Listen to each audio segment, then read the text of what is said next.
샬롬, 이동춘 목사입니다. 오늘도 여러분의 삶이 주님의 평안으로 가득하시길 기원하며 하나님의 말씀을 나누겠습니다. 오늘 주시는 말씀은 로마서 16장 1절로부터 16절의 말씀입니다. 이 말씀 중에 16절을 읽겠습니다. 너희가 거룩하게 입맞춤으로 서로 문안하라. 그리스도의 모든 교회가 다 너희에게 문안하느니라. 아멘. 로마서 16장 1절로부터 16절 말씀을 본문으로 거룩한 입맞춤이 있는 공동체라는 제목으로 말씀을 나누도록 하겠습니다. 우리의 경우 여전히 공공장소에서의 키스는 어색한 행위이지만 기독교 문화가 발달된 곳에서는 오래전부터 키스가 선정적인 의미보다는 법적 의미를 가지고 있었습니다. 맹세를 할 때 성경을 놓고 성경이 키스를 했습니다. 중세 초기에는 영주는 신하나 기사 입에 키스함으로써 그를 입과 손으로 쓰는 중요한 사람이라고 확정하였습니다. 이런 의미에서 결혼식에서 신부와 신랑이 키스하는 것은 본래 애정이 아닌 법적 관계를 발생시키기 위한 기능 때문에 시작된 것입니다. 그런데 기독교에서의 키스는 처음부터 법적 기능을 넘어 성례의 기능을 가지고 있었습니다. 바울은 오늘의 본문인 16절을 포함해 고린도전서 16장 20절, 고린도후서 13장 11절, 그리고 데살로니가전서 5장 26절 등에서도 거룩하게 입맞춤으로 서로 문안하라고 말하면서 키스를 예전의 경지로 올려놓았습니다. 키스는 사랑에 대한 신성한 성례적인 표징이었습니다. 이 사실을 복음서에서 읽을 수 있습니다. 탕자가 집에 돌아왔을 때 아들에게 입맞추는 아버지, 예수님의 발에 입맞추는 막달라 마리아, 집으로 초청해 놓고도 입맞춤으로 인사하지 않는 바리새인 시몬을 나무라신 예수님을 읽을 수 있습니다. 이후 거룩한 입맞춤은 예수님이 가르쳐 주신 대로 서로의 사랑을 표현하는 방식이고 이를 통해 엄청난 사회적 결속력을 갖게 되었습니다. 바울은 로마서를 마무리하면서 이 사실을 잘 보여주고 있습니다. 본문을 통해 바울과 거룩한 입맞춤의 관계를 맺고 있는 이들이 어느 정도의 사랑을 나누고 있는지를 보려고 합니다.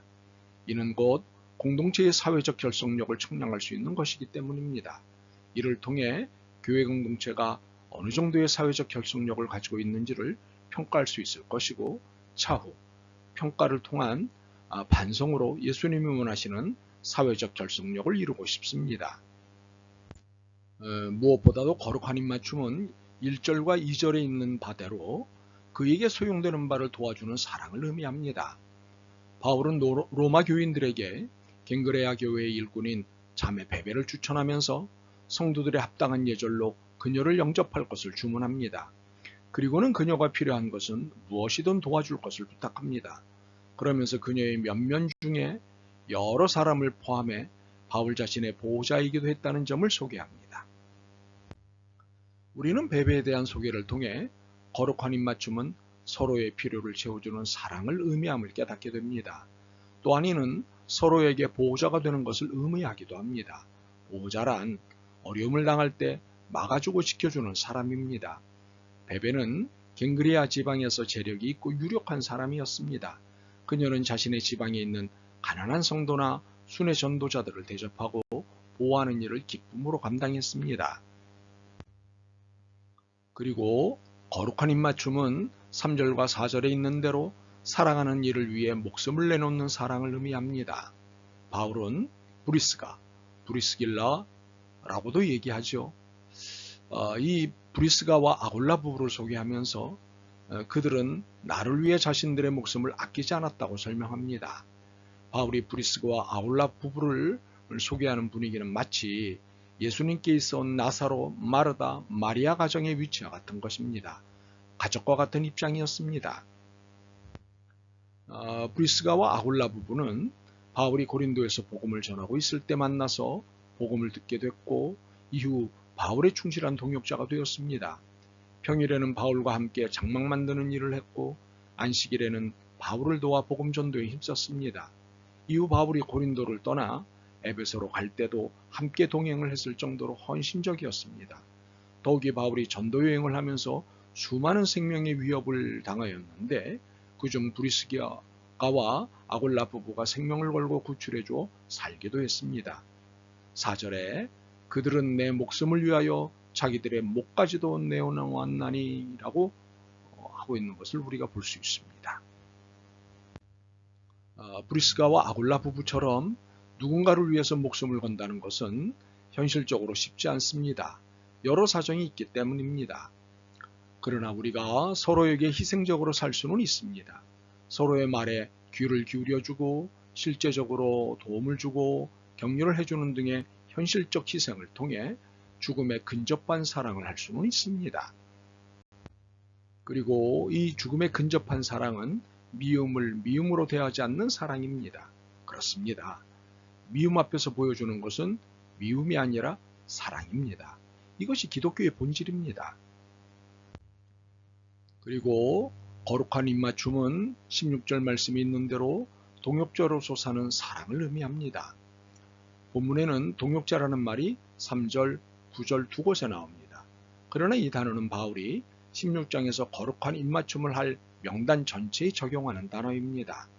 표면적으로는 브리스가와 아굴라 부부, 우르노바에게 적용하였지만 16장에 등장하는 모든 사람들이 바울에게는 그리스도 안에서 동역자였습니다. 베베는 갱그라에서 바울의 사역을 물질적으로 도왔습니다. 브리스가와 아굴라 부부는 복음을 전하는 일에 함께 했습니다. 에베네도는 아시아에서 바울의 첫 번째 전도 열매였고 동무였습니다. 마리아는 로마 교회에 대해 바울과 함께 수고하였습니다. 안드로니고와 유니아는 신앙적으로 바울보다 선배이면서 바울과 함께 복음을 위해 투옥을 당한 동지들이었습니다. 암블리아는 노예로서 예수님을 믿었고 바울의 신실한 추종자였습니다. 우르바노 또한 노예였지만 바울의 동역자라고 공식적으로 선언된 자였습니다. 스다고는 바울이 아끼는 제자였습니다. 아벨레는 어떤 어려운 시험을 믿음으로 극복함으로 교회에서 인정된 일꾼이 되었습니다. 아리스토블로는 헤롯 대왕의 손자로서 왕족으로서 바울을 도울 수 있는 방법을 제공했습니다. 헤로디오는 바울의 친족으로서 헤롯의 집안인데 아리스토블로와 마찬가지로 바울을 도울 방법을 제공했습니다.